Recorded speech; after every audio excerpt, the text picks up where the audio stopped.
ఇస్రో ప్రయోగించిన 100వ రాకెట్ మిషన్లో సాంకేతిక లోపం తలెత్తింది.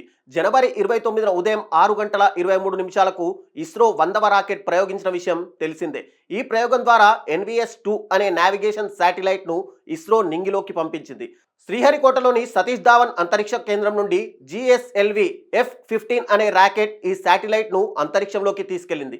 ప్రయోగం చేసిన 19 నిమిషాల తర్వాత రాకెట్ ఆ శాటిలైట్ను విజయవంతంగా కక్షలోకి ప్రవేశపెట్టినట్టు ఇస్రో ప్రకటించడంతో దేశవ్యాప్తంగా సంబరాలు జరిగాయి. కానీ ఆదివారం ఈ శాటిలైట్ పొజిషన్ సెట్ చేసే క్రమంలో సాంకేతిక లోపం తలెత్తినట్టు తాజాగా ఇస్రో వెల్లడించింది.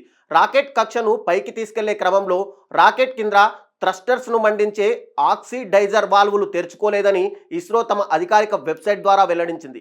ఈ ప్రయోగంలో భాగంగా ఇస్రో ఈ శాటిలైట్ను అంతిమంగా ఏ కక్షలోకి అయితే ప్రవేశపెట్టాల్సి ఉందో ఆ పని ఇంకొంత ఆలస్యం కావచ్చు లేదా అసలు సాధ్యపడకపోవచ్చని ఇస్రో పేర్కొంది.